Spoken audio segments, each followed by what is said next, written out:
이 정권이 칼자루를 쥐고 국민을 괴롭히잖아요. 외교도 엉망으로 만들고 안보 문제도 그렇고 서해상에서 지금 남북이 포사격을 하고 아니 지금 2023년 4년인데 이게 난립니까? 다음 중 더 나쁜 사람은 북한의 3대 독재자 김정은 대 대한민국 민생 파탄된 윤석열. 춥네요. 근데 오늘은 왜 여기 나와 계신 거예요? 오늘 이제 저희가 새해를 맞아서 정치킨을 좀 새롭게 다시 시작을 하면서 정동영 전 통일부 장관 오셨나? 를 모시고 이야기를 좀 나눠보려고 합니다. 그런가? 안녕하세요. 네. 예, 맞습니다. 예, 안녕하세요. 김배달로스. 예. 너무 영광입니다. 감사합니다. 이렇게 직접 치킨을 받은 그러니까. 건 처음이에요.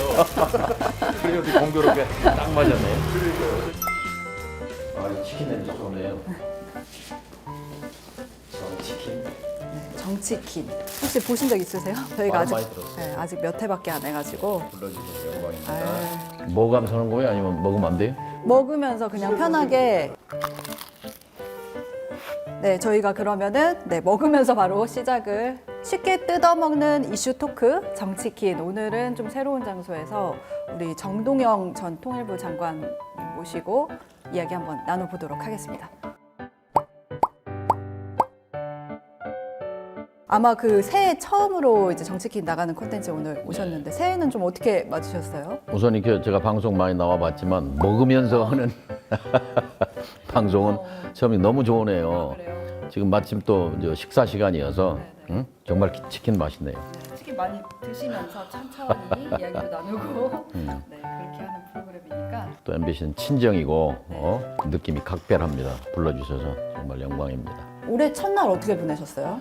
1월 1일? 1월 1일 정신이 없이 지나갔네요. 근데 이제 저는 순창에 있었으니까 설경 보면서 조용히 마음도 좀 깨끗하게 가다듬고 저희가 본격적으로 토크 들어가면 또 못 먹을 수가 있어요. 좀 그래. 드시다가 예, 그렇게요. 예. 이게 또 진지한 얘기를 하면 예. 먹기가 힘들더라고요. 저희가 오늘 준비한 치킨이 프라이드의 품격이라는 치킨이거든요. 예, 품격 있으시게 항상 말을 하시고 그래서 제가 이 치킨으로 좀 준비를 해봤습니다. 역시 맛이 품격 있네요. 평상시에 치킨 좀 자주 드세요? 선거 때 되면 차 타고 다니면서 마땅히 먹을 것이 치킨이 딱이죠. 한 달 내내 치킨. 우리 국민들 단백질 공급에 굉장히 중요한 역할을 치킨이 하고 있고 이 정치킨 잘 잡은 것 같아요. 잘 될 것 같나요? 예. 어떻게 감이? 예. 치킨이 국민의 사랑을 받는데 정치도 국민의 사랑을 받았으면 좋겠습니다. 뭐 혹시 그동안 어떻게 지내셨어요? 사실 되게 오랜만에 이제 요즘에 많이 나오시고 계신데 정초에 제가 출사표를 냈거든요. 근데 솔직히 말씀드려서 그 순간부터 마음이 굉장히 시끄럽습니다. 복잡하고. 그동안은 편안하게 지냈어요. 편안하게. 또 정치의 복판에 뛰어들게 되니까 또 이 정치 상황이 편하지가 않잖아요. 우리 국민들께서도 편치 않고 저도 편치 않거든요. 아무튼 개인적으로는 그렇게 행복한 새해 연초는 아닙니다. 어쨌든 싸워야 하고 새해 초가 상당히 전투 모드입니다. 그니까요. 근데 이렇게 편치 않은 정치에 예. 왜 뛰어드신 거예요? 다 사람마다 생각이 있잖아요. 이 세상에 대한 생각. 만족하는 사람은 없어요. 근데 이 세상을 좀 바꿔보고 싶다. 그 마음이 공이거든요. 아직 저한테는 그런 이제 에너지가 좀 있는 거죠. 전라북도를 좀 바꿔보고 싶다. 전주를 바꿔보고 싶다. 대한민국을 좀 바꿔보고 싶다. 그런 열정, 에너지가 있기 때문에 이제 정치를 하는 건데 개인적으로는 참 마음도 시끄럽고 아무튼 좀 복잡합니다. 기자회견 하실 때 보니까 그 윤석열 정부에 대해서 예. 백색 독재다, 연성 독재자다 이렇게 말씀하셨더라고요. 예. 쉽게 다가가는 말은 아니에요. 네. 연성 독재 뭔 말이야 정동영이가 쓰는데. 근데 독재는 자기 마음대로 하는 걸 독재라고 그러잖아요. 자, 총칼로 사람 죽이고 고문하고 이러는 거를 경성 독재라고 그래요. 이 경성은 총칼이지만 이 연성은 합법적인 제도를 사용해요. 그러니까 검찰 수사권, 검사들을 내세워서 수사권을 가지고 국민들을 옥죄고 압수수색하고 이렇게 한단 말이에요. 합법으로 포장은 했지만 겁을 주는 거죠. 그 이제 연성 독재이기도 하고 민주주의, 자유민주주의를 표방하지만 내용으로는 이승만 독재 같은 게 그런 거죠. 백색 독재. 박정희나 전두환은 경성 독재, 강성 독재고. 근데 지금 대한민국이 피와 땀과 눈물로 여기까지 왔는데 2024년에 우리가 이런 백색 독재, 연성 독재를 맞닥뜨리고 있다는 게 참 비극적인 거고 불운한 거죠. 예. 그렇게도 말씀하셨어요. 기자회견문에 예. 보니까 4월 총선에서 국민의힘을 100석 미만으로 떨어뜨리면 2024년 안에 윤 정권을 탄핵으로 퇴출할 수 있다. 국민의 마음이 그만큼 뜨겁다고 분노의 온도가 높다라는 거죠.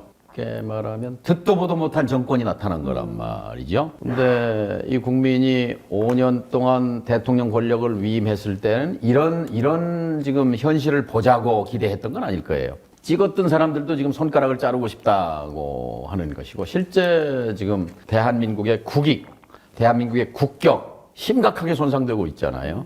우선 경제 성장률이 주저앉았어요. 수출이 주저앉았어요. 무역 적자가 나잖아요. 먹고 살기가 힘들어요. 정치가 뭐예요? 먹고 사는 문제가 정치입니다. 먹고 사는 문제 해결하기 위해서는 정치를 해결해야 돼요. 정치를 신경 안 써도 되는, 관심을 안 둬도 저절로 굴러가는 정치. 이게 요순시대 정치예요. 임금이 누군지 대통령이 누군지 신경 안 써도 돼요. 근데 지금 우리는 온통 화제의 중심에 대통령이 있고 정치가 있고 정권이 있잖아요. 이게 잘못된 거거든요. 선진국 가보면 수상, 총리가 누군지 대통령이 누군지 잘 관심도 없고 몰라요. 그게 정상입니다. 자기 생업에 충실하게 종사하면 되고 그다음에 개인과 가족과 이웃과 그 사회의 행복을 위해서 서로 협력하고 그것이 정상적인 선진 사회거든요. 근데 우리는 지금 정치에 대한 불만이 높잖아요. 그걸 바꾸면 오는 4월 총선에서 국민적 분노가 그렇게 표출될 수도 있다. 국민의힘이 100석 미만으로 떨어지면 이제 국민이 딱 칼자루를 쥐는 거죠. 지금은 이 정권이 칼자루를 쥐고 국민을 괴롭히잖아요. 외교도 엉망으로 만들고 안보 문제도 그렇고 지금 뭐 서해상에서 지금 남북이 포사격을 하고 네, 그렇죠. 아니 지금 2023년 4년인데 이게 새 벽두에 웬 난립니까? 근데 이제 윤석열 정권에 대한 어떤 부정평가가 높은 거하고 또 네. 탄핵은 약간 다른 문제 같기도 한데 탄핵까지 운운할 정도로 보시는 거예요? 우리가요, 이 대통령 권력 중심이 아니고 의회 중심 권력이라면 네. 정권이 이미 바뀌었어요. 내각 책임제 하는 나라들은요, 평균 한 1년 반 가면 그건 장수한 정권이에요. 왜냐면 주권자가 국민이기 때문에 마음에 안 들면 바꾸는 거예요. 근데 우리는 딱, 왜냐면 독재를 하도 10년, 18년 뭐 이렇게 했기 때문에 5년으로 임기 보장을 하다 보니까 5년 동안 이제 마음대로 하는 거잖아요.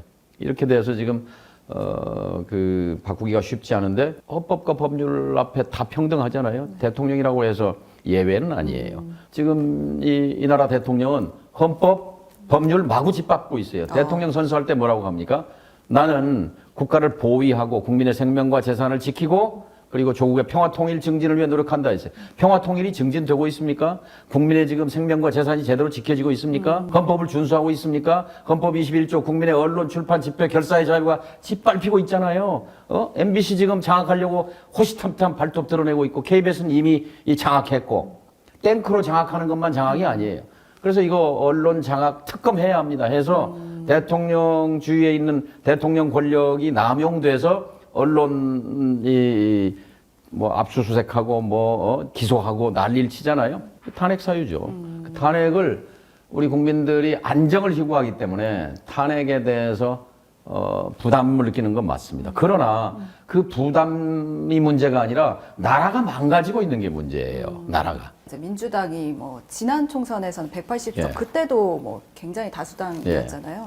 이번에 뭐 아까 200석 얘기까지 나오고 있는데 민주당 200석 얘기가 아니고 네. 윤석열 정부가 100석 미만으로 떨어뜨리려면 민주당과 다른 제3당 진보 정당들이 약진해야 되는 거지요. 그럼 이번 총선 좀 어떻게 예상하세요? 전반적으로. 대한민국 국민이 그렇게 호락호락하지 않습니다. 이렇게 국민을 무시하고 짓밟고 평화를 위태롭게 하는데 가만히 있을 국민이 아니다. 강서구청장 선거에서 봤잖아요. 멈추게 하는 것은 국민밖에 없어요. 국민의 투표밖에 없는 거죠. 그렇다면 이제 민주당이 대안이 되고 있느냐? 이 부분에 대해서는 또 물음표인 국민들도 많이 그 점이죠. 실망스러운 게 180석 줬잖아요. 그거 가지고 청와대도 국회도 뭐 다 갖고 있잖아요. 아무것도 못 했잖아요. 왜 그랬어요? 왜 그랬어요? 안타깝죠. 그러니까요. 어떤 것도 제도적으로 바꿔내지 않았어요. 방송만 해도 KBS 사장이나 MBC 사장을 이제 뭐 이사가 뭐 박문진 방송문화진흥이나 KBS 이사회에서 이제 과반수면 된단 말이에요. 그런데 정권 바뀔 때마다 과반수는 장악하니까 이것을 지금은 말도 안 되는 돌격대를 앞세우잖아요. 뭐 이동관, 김홍길, 박민 뭐 MBC 사장도 이제 준비하고 있을 거 아니에요. 그런 과거에 저 이명박 정권 때 김재철 사장 같은 사람 뭐 이런 현상이 빚어지는데 그때 방송법 180석이니까 했어야죠. 응?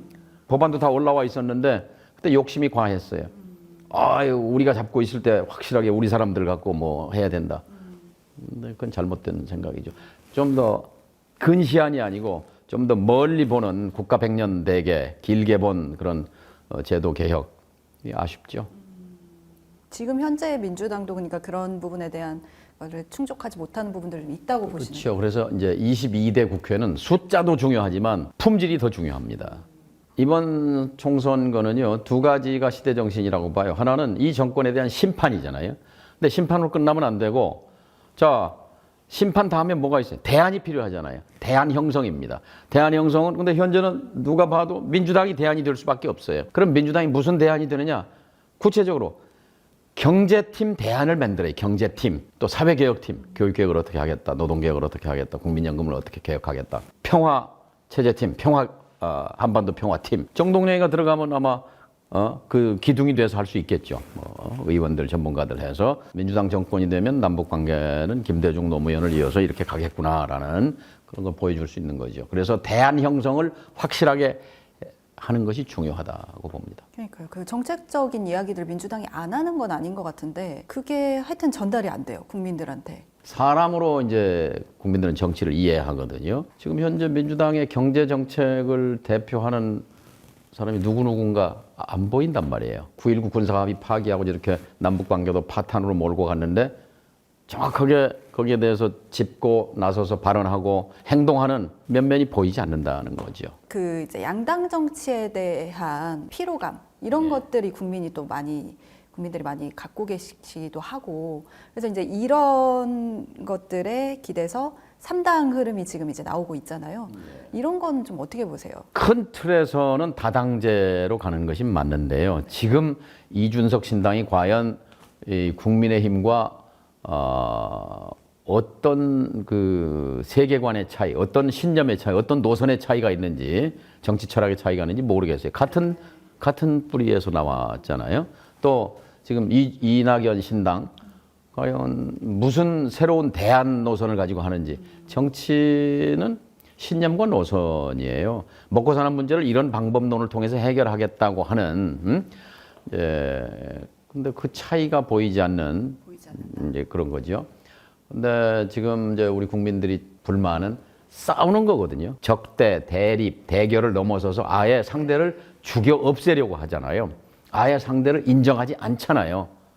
야당 대표를 지금 대통령이 된 지 2년 됐는데 야당 대표를 상대하지 않지 않습니까? 비정상이거든요. 이게 뭐냐면 진영과 진영으로 갈라져 있는 이 쟁투의 정치가 문제란 말이에요. 근데 이제 그렇다면 제도가 뭐가 문제가 있는가를 들여다봐야 돼요. 제도를 바꿔주면 이 싸우는 정치도 바뀔 수가 있어요. 그런 걸 하는 나라들이 있어요.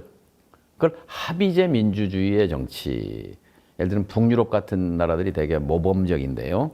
스웨덴, 핀란드, 노르웨이, 덴마크, 독일, 네덜란드 뭐 이런 나라들이 하고 있는 거를 합의제 민주주의라고 해요. 그러니까 한 당이 정권 잡아가지고 독주하고 독식하는 것이 아니라 반대파까지를 포함해서 여러 세력이 다수 의석을 만들어서 그러려면 타협해야 되잖아요. 합의해야 되잖아요. 그런 모델. 저는 우리 국민들이 지금 대한민국의 선진화 수준으로 보면 충분히 소화해낼 수 있는 그런 시스템이라고 봅니다. 인간은요, 누구나 불완전합니다. 저도 많이 부족합니다. 그런데 부족한 정치인 한 사람을 또 정치 경험도 없는 사람을 하나 턱 왕이라고 뽑아가지고 올려서 정권을 휘둘러라. 이렇게 되는 거예요. 박근혜 정권 봤잖아요. 이명박 정권 봤잖아요. 윤석열 정권 보고 있잖아요. 이 시스템이 굉장히 위험한 시스템인 거예요. 이제 우리는 2020년대를 살고 있고 세계 200개 국가 가운데 10번째 안에 꼽히는 나라가 돼 있어요. 그럼 정치도 세계 10번째 안에 꼽히는 나라의 그런 수준의 정치를 해야 되는 거예요. 그러려면 제도도 바꿔줘야 된다는 거죠. 그 속에서 다당제와 합의제 민주주의가 길이다. 대통령 권력 분산이 답이다. 이렇게 봅니다. 일단 그 길에 가기까지는 뭐 이 체제 하에서는 지금 어쩔 수 없다. 그러니까 그 시스템을 바꾸려면 그래서 윤석열 정권은 어쨌든 지금 5년 가려고 그러는 거잖아요. 5년만 가는 것이 아니라 그 다음 정권을 한동훈을 내세워서 또 창출하려고 하는 그런 기도가 분명하잖아요. 근데 지금도 지옥인데 또 정권을 창출한다고요? 있을 수 없는 일입니다. 그러려면 우리 국민이 결단해야 합니다. 근데 아쉬운 게 7년 전 기회를 놓쳤어요. 2017년 문재인 정부가 촛불 정부로 등장했을 때 그때 연합 정치를 했어야 돼요. 연합 정부로 갔어야 단독 정부로 가지 말고. 왜냐하면 박근혜 탄핵은 민주당만 갖고는 안 됐거든요. 134석밖에 안 되기 때문에 100명이 가세해 줬어요. 국민의당이라고 안철수 씨, 그 당의 38명과 한나라당에서 62명이 나와서 바른당인가를 만들면서 100명이 합쳐서 탄핵을 했단 말이에요. 그러면 그 100명과 134명이 합쳐서 234명이 연합정부를 꾸렸다면 장관 한두 개, 두세 개씩 주고 이렇게 연합정부를 이낙연 총리가 아니라 연합정부의 총리를 세웠더라면 헌법도 바꿀 수 있잖아요. 정치개혁할 수 있어요. 사회개혁할 수 있어요. 경제개혁할 수 있어요. 그 좋은 기회를 일부 386과 대통령을 중심으로 해서 우리끼리 단독 정부를 구성하자. 그건 아주 치명적인 실수죠. 응? 그러니까 안타깝죠. 그때 기회를 놓친 것이죠. 지금 말씀하신 뭐 다당제라든지 뭐 내각제 이런 이야기들을 지금 이제 삼지대에 나가 계신 분들, 뭐 금태섭 양양자의 신당이라든지 이런 데서 이야기가 나오고 있거든요. 그러니까 근데 그 방안은 어떤 현실적으로 그러니까 3당을 만들어서 그 체제로 가보자라고 하는 게 현실적으로 좀 불가능하다고 보시는 거예요? 왜냐하면 뭐 국민의당 또 전에 해보시기도 했잖아요. 국민의당이 성공할 수 있었던 것은 호남의 열망, 이 쟁투의 정치를 끝내보자. 제3당 또 민주당에 대한 그 불만이 이제 최고조로 달했었으니까 그게 가능했는데 역시 거기에 정치 개혁에 대한 확실한 비전과 신념이 없었기 때문에 그 안철수 씨는 어디가 있어요? 지금 국민의힘으로 건너가 있잖아요. 배반당한 거죠. 저도 정치를 해오면서 최대 과오입니다. 저는 그분과 함께 한 것이 아니라 전라남북도 광주의 민심과 함께 한 거거든요. 민심이 제3당을 압도적으로 지지했기 때문에 근데 결과적으로 그것은 실패한 길이었습니다. 제3당은 제도 개혁과 함께 가야 합니다. 다시 이번 4월 총선에서 이 윤석열 정당을 백성 미만으로 떨어뜨린다면 헌법을 바꿀 수 있는 6공화국에서 7공화국으로 넘어갈 수 있는 그런 조건은 만들어지는 거죠. 뭐 꿈 같은 얘기지만 국민들 뭐 마음 먹기에 달린 거죠. 아까 이제 신당 뭐 제3시대 신당 얘기로 조금 돌아가 보자면 이준석 신당이 뭐 이슈 면에서나 세력 면에서나 가장 좀 지금 핫한 것 같은데 어떻게 보세요? 어떻게 될 거라고 보세요? 지금 국민의힘이 현재 120석 되잖아요. 근데 거기서 30석을 이준석 신당이 하고 윤석열 정당이 한 90몇 석 하면 그럼 뭐 아주 환상적인 결과가 되는 거죠. 현재 정당 분포로 본다면 오히려 이제 보수의 분열 지금 분열됐잖아요. 그러니까 지금 이낙연 신당이 나오는 것은 굉장히 이적 행위가 되는 겁니다. 이 정권을 국민들은 심판하고자 하는데 여권이 분열됐어요. 여당 분열됐잖아요. 자기들 비상인데 야당도 이제 어쨌든 쪼개져 나가니까 지금 정권 입장에서는 쾌재를 부르겠죠. 저쪽을 돕는 거잖아요. 이낙연 신당과 이준석 신당이 좀 합쳐서 빅텐트를 이룰 수도 있다고 보세요. 잡탕 정당이 되는 거죠. 이 정치라는 건요. 민주당을 오늘 할 수 있고 내일은 국민의힘에 가서 할 수 있고 이런 정치는 이게 정상배 정치라고 해요. 그러니까 정치를 장사하듯이 장사는 이문난문하는 겁니다. 정치는 원칙이 없으면 장사하고 똑같이 돼버려요. 근데 정치가 장사가 아니지 않습니까? 장사는 사익이에요. 사적인 이익을 추구하는 거 그건 좋은 거예요. 근데 정치는 사익을 추구하면 망하는 거예요. 그건 사는 버려야 돼요. 공을 추구해야 되잖아요. 공은 어디서 오느냐? 원칙에서 옵니다. 원칙은 뭐냐? 가치에서 오잖아요.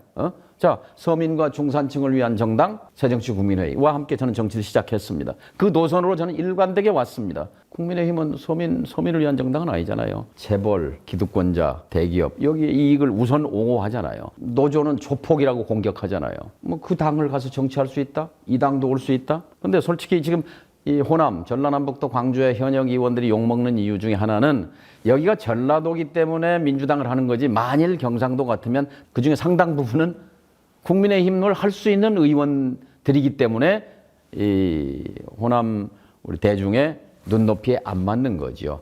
호남 대중의 눈높이는 어느 눈높이냐? 김대중 노선입니다. 김대중은 뭐냐? 친노동입니다. 서민입니다. 친평화입니다. 친중소기업입니다. 약자 편이잖아요. 개혁과 변화와 진보 이게 호남 정치의 핵심입니다. 정신입니다. 왜냐? 호남 자체가 약자입니다. 차별받고 소외받고 낙후되고 못 살잖아요. 못 사는 약자는 어떻게 해야 돼요? 변화해야 돼요. 개혁해야 돼요. 세상을 바꿔야 되잖아요. 그렇게 여러 가지 뽑아줬으면 가서 윤석열, 김건희 특검 정면으로 좀 맞짱을 뜨는 정치를 해야죠. 그러면 더 박수 받을 거 아닙니까? 근데 지금 다들 뭐예요? 고개 딱 숙이고 중간만 따라가면 된다. 압수수색이 두렵죠. 검찰에서 가지고 온 파일이 두렵겠죠. 그런 정치 해서는 안 된다고 생각합니다. 그래서 지금은 싸워야 할 때라고 생각하는 겁니다. 전라북도가 지금 얼마나 무시당하고 짓밟히고 있습니까? 잼버리 망신살에 이어서 해방 후에 이렇게 예산 편성하면서 80%를 예산을 삭감한 이런 모욕을 당한, 그리고 거기 한 절반쯤 되살려줬다고 그래서 감사하게 생각하는 정말 모욕적입니다. 굴욕적입니다. 사람이 밥으로 살죠. 그러나 밥만 갖고 못 삽니다. 자존감이 있어야 되는 거예요. 근데 전라북도 역사상 이렇게 자존감이 무너진 적이 없습니다. 이것이 제가 다시 나온 이유입니다. 아까 이제 좀 돌아가자면 이낙연 전 대표를 뭐 정치하면서 인연이 있으실 텐데 지금의 저랑 동년배죠. 저보다 나이는 한 살 많고 정치는 저보다 좀 늦게 왔지만 어쨌든 이분은 한 번도 온실에서 벗어나 보지 않고 뭐 왔어요. 꽃길을. 근데 뭐 신사고 뭐 좋지요. 그런데 지금 이재명 대표에게 물러나라. 그리고 비대위를 구성하자. 뭐 등등. 할 것으로 이제 그걸 빌미로 해서 신당을 창당하는데 전주에서도 전라북도에서도 그렇게 박수 치는 사람들이 얼마나 있을까요? 이 정권 심판하는데 힘을 모으라는 것이 이 전북도민의 민심이라고 생각합니다. 그 김건희 여사 특검법에 대해서 지금 대통령이 거부권을 행사했잖아요. 그거는 어떻게 보시나요? 헌법 정신에 배치돼서 민주당이 이 헌법재판소에다가 권한쟁의 심판, 대통령 권한을 벗어난 거 아니냐라고 헌법재판소에 물어봐야 합니다. 아니, 자기 배우자잖아요. 근데 그 배우자에게 지금 특검을 하자는 것이 중대범죄입니다. 중대범죄라는 건 뭐냐? 주가 조작 범죄거든요. 이명박 씨가 20년 징역받은 게 주가 조작이에요. 주가 조작. 김건희 여사가 지금 도이치모터스라고 그 독일 자동차 가서 판매하는 그 회사의 주식을 가지고 작전을 했다는 건데 거기 관련자들이 여러 명 지금 유죄 판결을 받았잖아요. 근데 검찰은 수사 안 해. 근데 문재인 정부 때 이미 뭐 한 거 아니냐. 문재인 정부 때 검찰총장이 누군데 남편이 검찰총장인데 그 수사하겠어요? 그래 놓고 문재인 정권 때 한 거라고 얘기하는 건 말이 안 되는 거고 특검해야 되는 거죠. 근데 그것을 거부권을 행사해? 그러면 이거는 대통령의 거부권이라는 건 뭐 조자룡 헌칼 쓰듯이 아무거나 다 하라는 게 아니고 정말 분명한 특별한 사유가 있을 때 거부권을 행사하는 거죠. 근데 지금 8번째 거부권 행사했는데요. 해방 후에 지금 대통령제 하고 나서는 최다예요, 최다. 이것도 사실 정신적으로는 탄핵 사유입니다. 어떻게 배우자를 보호하기 위해서 자신의 대통령의 권한을 그렇게 남용합니까? 국민의힘에서는 이제 한동훈 비대위원장이 이제 실권을 잡고 있는데 어떻게 평가하세요? 정치는요, 제가 해보니까 누구나 다 할 수 있어요. 그럼 다 출마의 자유가 있고 다 하지요. 정치 지도자가 된다는 것은 경험이 필요합니다. 아무 정치 경험이 없는 사람이 대중의 환호를 받는다고 이미지가 있다고 해서 나왔을 때 허망하게 무너지는 거를 세계적으로도 다 증명이 됐어요.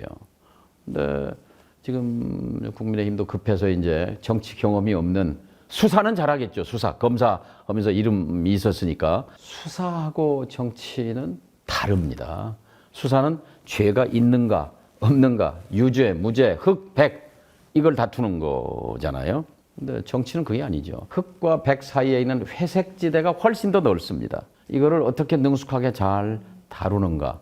지금 윤석열 대통령 정치 잘합니까? 거기에 동의하는 분 몇 분데. 아니 여론조사에 아주 잘 못하가 있다가 훨씬 많잖아요. 60% 국민들이 못한다고 그러는데 한동훈 검사가 정치 잘할 것 같습니까? 얼마 전에 보니까 한동훈 비대위원장이 광주도 가셨더라고요. 그 5.18 정신을 헌법 전문에 담겠다 이런 이야기도 했는데 저도 모욕적이라고 생각했어요. 5.18 정신을 헌법 전문에 국민의힘이 담아서 되겠습니까? 민주당이 180석 갖고 그거를 치열하게 부딪혔어야죠. 그러잖아요. 이거는 개헌이 필요하기 때문에 원포인트 개헌으로 밀어붙였으면 국민의힘이 그거 반대할 수 없잖아요. 180석 갖고 미는데 20명만 있으면 되는데 그때 시간 놓치고 나서 국민의힘 비대위원장이 5.18 가서 우리가 하겠다? 저는 모욕감을 느꼈습니다. 그 말에는 진정성이 있다고 보세요? 어떻게 보세요? 급하니까 선거 때니까 지금 하는 것이죠. 사실 뿌리를 따지고 보면 지금 국민의힘의 뿌리는 어디 있습니까? 민정당에 있습니다. 5.18 학살 주범이 있는 당이 민정당이 민자당 되고 민자당이 신한국당 되고 신한국당이 한나라당 되고 한나라당이 자유한국당 그리고 국민의힘으로 된 거잖아요. 자기 부정인데 어떻게 합니까? 알겠습니다. 오늘 하신 말씀이 많으셔서 저희가 계속 달리는 조금 한 타임 쉬어서 조금 치킨 좀 먹고 할 말이 너무 많으신 것 같아요. 얼마 전에 한 유튜브 채널에서 장관님께서 나오셔서 하신 말씀 들어보니까 김종인 전 국민의힘 비대위원장이 이재명 찍었다 이렇게 말씀하시죠. 예, 근거가 있는 얘기예요. 그래요? 어떻게 녹취록이 있습니까? 저는 뭐 200%, 뭐 300% 확신하는 것이 저는 정치를 대선 떨어진 뒤에 정치를 하는 목표를 정치 개혁으로 삼았습니다. 근데 그 점에서 김종인 박사와 똑같습니다. 김종인 박사의 평생 염원이 정치 개혁입니다. 또 김 박사는 뿌리가 순창이에요. 그런가요? 할아버지가 초대 대법원장 김병로 대법원장의 손자거든요. 순창분이잖아요, 순창분. 근데 저하고는 이제 그런 뿌리가 같다는 이제 좀 돼 있는데 저는 그분의 경제 노선, 경제 119 헌법 119조 경제 민주화 조항을 이제 위반했던 그걸 관철했던 분으로서 이제 제가 존경하는 분입니다. 근데 그분은 민주당과 국민의힘을 넘나들면서 그래도 또 그렇게 욕을 먹지 않는 이유는 그분이 사익을 위해서 그런 것이 아니라 한국 정치를 바꿔보겠다는 그 열망, 열정을 국민들이 이해하기 때문에 그런 거거든요. 지난 대선이죠. 작년, 재작년 대선 과정에서 이재명 후보와는 이제 저는 특수 관계에 있지요. 같은 식구죠, 식구. 그래서 제가 도울 일은 김종인 박사와 제가 이제 소통을 자주 하기 때문에 김종인 박사를 어떻게든 모셔와야 되겠다는 거 하고 그다음에 안철수 후보를 후보 단일화로 묶어야 되겠다. 이게 이제 제가 이재명 대표를 도운 부분이었어요. 근데 그 과정에서 이건 진짜 여기서 전주 MBC 처음 하는 얘기입니다. 이재명 후보는 대통령 후보를 양보할 생각이 있다. 국무총리를 할 생각이 있다. 단일화 방법만 제시하면 안철수 씨가 대통령 후보를 해라. 그리고 총리를 한다. 실권 총리로서 국정개혁에 대통령보다 훨씬 더 잘할 수 있는 준비가 돼 있는 후보다. 그러면서 제가 한 소리가 우리 김 박사께서 두 사람을 묶어가지고 헌법개혁합시다. 헌법개혁해서 7공화국, 6공화국 말고 이제 완전히 새로운 정치 체제로 넘어갑시다. 그때 무릎을 치셨어요, 이분이. 그렇다면 정말 이 후보가 그런 생각이 있다면 내가 나설 명분이 있다. 명분이 있다. 그래서 안 후보 설득하고. 그래서 한때 안 후보가 이재명 후보 쪽으로 움직였어요, 한때. 예? 그다음 막판에 이제 저기 돌아서 저쪽으로 가버렸는데요. 그래서 정말 이제 아까 질문에 김종인 박사는 통합의 정치, 연합의 정치, 그걸 통해서 정치 개혁을 그걸 위해서 정치 개혁을 하고 싶어 했기 때문에 이재명 후보가 당선되기를 진정으로 바랐습니다. 그래서 제가 이제 찍었다고 하는 얘기는 그 투표 과정 때 그것까지는 이제 프라이버시니까 얘기할 수 없고 아무튼 200% 확신합니다. 증거가 있습니다. 그랬을 것이다. 네, 예. 아마 김종인 박사께 물어보면 아마 재밌는 답변할 수 있을 거예요. 뭐 투표는 비밀의 자유가 비밀 보장이 되는데 어떻게 밝히란 말이냐라든지 하겠지만 저는 확신합니다. 김종인 박사는 이재명을 찍은 이유가 정치 개혁에 대한 신념 때문에 그런 겁니다.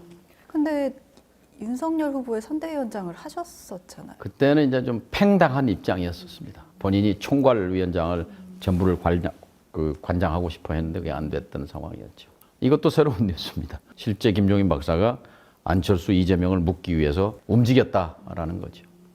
참 뭐 0.7%라는 게 너무 안타까워요. 그걸로 해서 대한민국의 방향이 180도 틀어져 버렸잖아요. 그러니까 박근혜, 이명박 정부는 역사의 퇴보인데 이걸 넘어서서 이거는 변종이에요, 변종. 변칙 정권, 변종 정권, 돌연변이에요. 근데 또 정권 창출을 하겠다? 이건 상상조차 하기 싫은 대목입니다. 이거 혹시 뭔지 아세요? 익산농협. 이따 갈 때 이거 절반만 좀 싸갖고 가자고 샀어요. 익산농협 찹쌀떡 혹시 아세요? 들어보셨어요? 익산농협. 이게 그 익산농협에서 그 저희 지역 쌀과 뭐 재료로 만든 건데 오픈런 할 정도로 되게 인기가 많거든요. 이른 아침 익산농협 하다로버터 앞의 모습입니다. 아 맛있네요. 안에 그 이게 크림인가? 네, 안에가 생크림이고요. 응용과 퓨전에 아주 꽂히네. 응? 그래서 이거를 전북 대표 먹거리로 만들어 보자. 그 한옥마을 초코파이처럼 좋네요. 이렇게 하시는 거 성공할 것 같더라고요. 같은데? 네. 저도 지금 방송국에서 일하고 있는데 방송하실 때 가장 기억에 남으셨던 게 뭐 저는 저 기자할 때 제가 어디 가면 사건이 터져요. 아웅산 테러 사건 같은 거. 칼기가 떨어져서 그때 한 300여 명의 또 탑승객들이 뭐 그런 거라든지 김일성 주석이 사망한다든지 뭐 이렇게 되니까 이 사람들이 많이 삼풍백화점 기억을 많이 해요. 강남에 있는 호화백화점이 그냥 무너져 버렸어요. 저를 현장으로 가라고 이제 저를 투입한 거죠. 그래서 그 생각이 제일 먼저 들었어요. 이 잔해 더미 아래 사람이 깔려 있을 수 있다. 저 사람이 지금 어떤 심정이냐. 그런 심정으로 방송을 했습니다. 그 사람의 얼마나 간절하게 지금 많은 사람이 그때 500명이 죽었거든요. 500명이 사망했는데 그 속에 또 수십 명이 살아났어요. 또 나중에. 근데 그 속에 분명히 아직 살아서 숨쉬고 있는 사람이 있을 터인데 그 사람이 지금 어떤 심정이겠는가 하는 그 생각으로 방송을 했어요. 그게 시청자들에게 이 감정이입이라고 할까요? 소통이 됐던 것 같아서 그걸 많이 기억들을 하시는 것 같더라고요. 그리고 저희가 그걸 여쭤봐야 돼요. 저희가 꼭 여쭤봐야 되는 게 있는데 최근에 뭐 기자회견도 하시고 저희가 그러면 생중계하고 이러면 댓글들이 굉장히 많이 달렸어요. 관심도가 높은데 노욕을 버려라.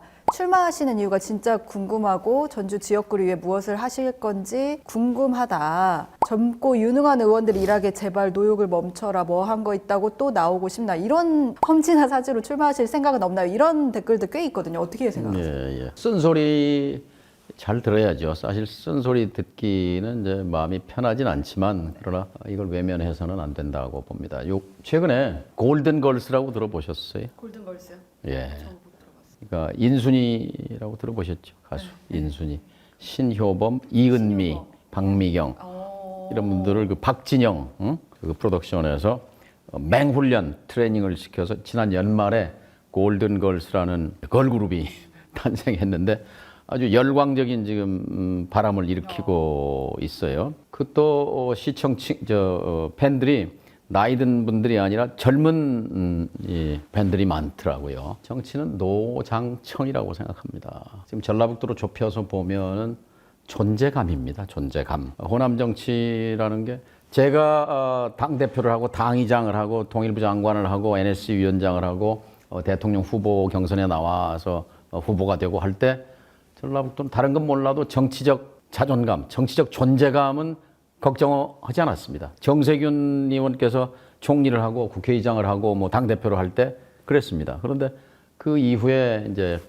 이 공백기가 있죠. 골든걸스처럼 정치에도 10대, 20대 정치인도 있어야 되지만 경험과 검증된 역량을 가진 정치인도 필요하다. 그리고 저는 팀장을 해보고 싶어요. 무슨 마지막 봉사로서 이 전라북도가 약자잖아요. 약체예요. 경제적으로 또 인구로 정치적으로 존재감이 없는데 약자는 뭉쳐야 힘이 나오는 거거든요. 근데 현재는 뭉치는 힘이 없어요. 그건 역시 뭉치려면 이 팀장이 있어야 되거든요.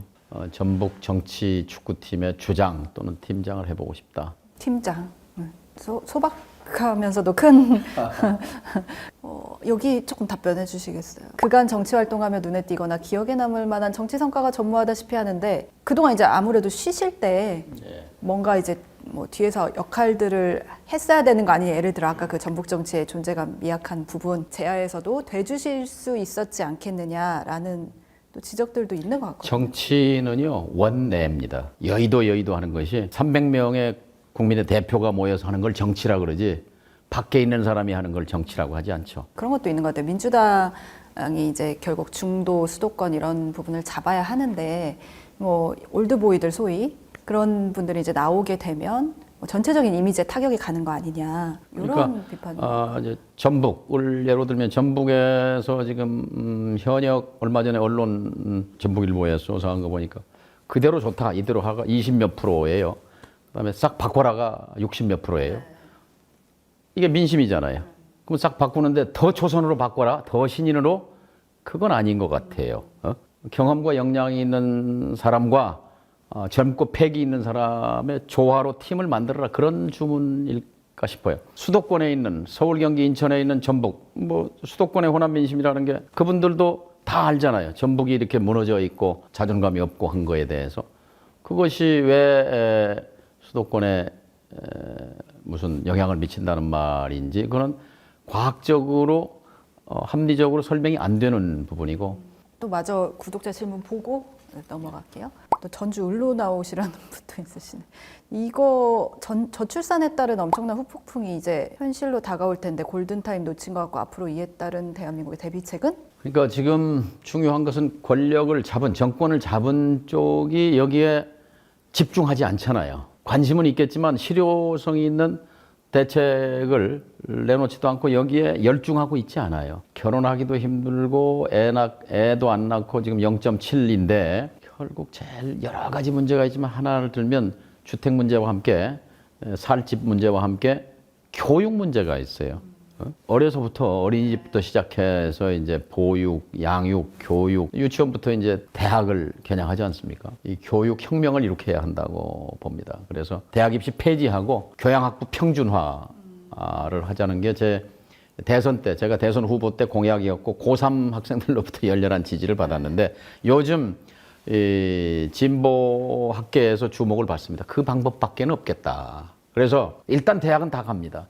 그러고 나서 대학 가서 2년 동안 교양학부 공부하고 대학 학점 가지고 본과 의대 가고 싶은 사람은 의대 가고 공대 가고 싶은 사람은 공대 가고 법대 가고 싶은 사람은 법대 가고 이렇게 바꿔주면 이거는 이제 전 국민적 합의가 필요하기 때문에 어쨌든 이런 정책 대안을 포함해서 우리 사회에 막힌 벽이 있으면 벽을 뚫어줘야죠. 구멍을 내야 그래야 공기도 들어오고 이게 소통이 되지 않겠습니까? 근데 지금은 꽉 막힌 벽 속에서 지금 청년 세대들이 합리적으로 행동하는 게 결혼하지 않는 거고 아기 안 낳는 거고 그게 합리적 선택이죠. 이런 현실 속에서 어떻게 출산율을 올리겠습니까? 그 얘기를 좀 해야 될 것 같아요. 최근에 남북 관계가 워낙 경색 국면이 되고 있어서 뭐 어떻게 좀 이 상황 보고 계세요? 답은요. 역시 이 외교 안보 남북 관계는 대통령 의제. 예? 그래서 대통령의 신념이 제일 중요합니다. 근데 안타깝게도 지금 우리나라의 지도자는 지금 대통령은요. 북한 사람을 평생 만나본 일이 없어요. 만나본 적이 없어요. 상상만 했지. 그다음에 북한에 대해서 공부를 했다는 그런 기록이 없어요. 북한 공부를 할 이유도 없고 뭐 그런 시간도 없었어요. 이제 이분의 귀를 잡고 있는 사람을 보니까 통일부 장관을 갖다 놨는데 이 사람은 북한 타도론자예요. 국방부 장관을 갖다 놨는데 이 사람은 선제 타격론자예요. 거기다가 12.12 군사반란 쿠데타를 구국의 결단이라고 칭송하는 사람이에요. 정신 나간 사람이에요. 그 대통령실 바로 옆방에 있으면서 늘 수시로 들락거리는 NSC 차장이라는 사람은 북한 붕괴론자예요. 곧 무너진다.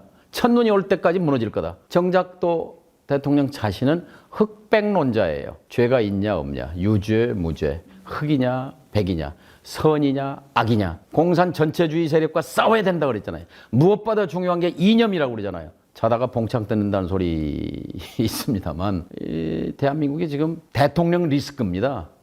남북관계 리스크는 무슨 리스크냐? 대통령 리스크예요. 엊그저께도 신년사에서 뭐 초전 박살 같은 거죠. 한미 확장 억제를 완성해가지고 완전히 도발 의지를 꺾겠다.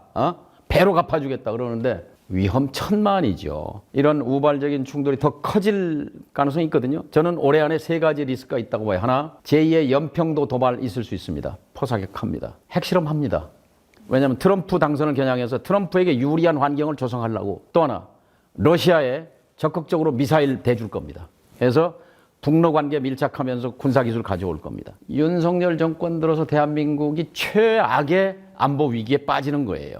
그래서 민주당이 중요합니다. 민주당이 이번 총선에 승리함과 동시에 대미 특사단 보내야 합니다. 야당 외교를 해야 되는 거예요. 그래서 공화당 하원 의장도 만나고 여야 중진도 만나고 한반도의 평화 프로세스는 멈춰서 안 된다. 이것이 결과적으로는 미국의 이익이다.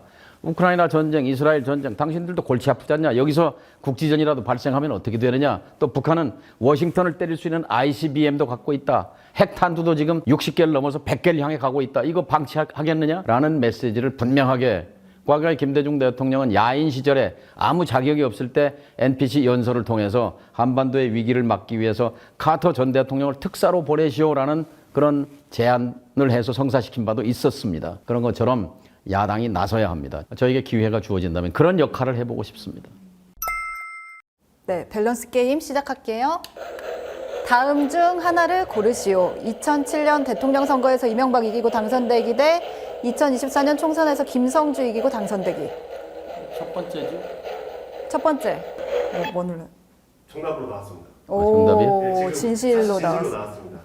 혹시 이유가 뭔지 여쭤봐도 될까요? 그렇게 됐으면 한반도의 운명이 바뀌었죠. 한반도는 이런 핵실험하고 이런 국면이 아니고 남북 국가 연합 시대로 진입했을 것이라고 봅니다. 개성공단은 1개에서 2개, 3개, 10개까지 갔으리라고 생각합니다. 북한은 베트남의 길을 가고 있을 것이고 우리는 전주역에서 기차 타고 평양역 거쳐서 두만강, 압록강을 거쳐서 베를린, 파리, 런던으로 가고 있을 것입니다. 그런 세상을 만들지 못한 것이 저의 한이입니다. 그럼 이번 총선은 그거보다 덜 중요하시다고 보시는 거예요? 그렇죠. 저는 총선은 이기면 좋겠지만 그게 저의 지상 목표는 아닙니다. 다음 중 더 나쁜 사람은 북한의 3대 독재자 김정은 대 대한민국 민생 파탄낸 윤석열. 어쨌든 북한의 지금 체제는 보편적인 체제가 아닙니다. 어쨌든 남쪽에서는 윤석열 대통령이 나쁜 사람이지만 세계적인 보편적인 기준에서 보면 김정은 위원장이 독재자죠. 다 진실을 말하신 걸로. 네, 진실을 많이. 기자는 진실을 말해요. 네, 오늘 솔직한 말씀 많이 해주셔서 재밌었습니다. 마지막으로 한 말씀. 전주와 전라북도 도민들 새해에 새 희망으로 내일은 내일의 태양이 뜬다 이런 말 있지 않습니까? 새 희망으로 무장하는 2024년 되시기를 기원합니다. 감사합니다. 오늘 말씀 여기까지 듣겠습니다. 감사합니다. 감사합니다.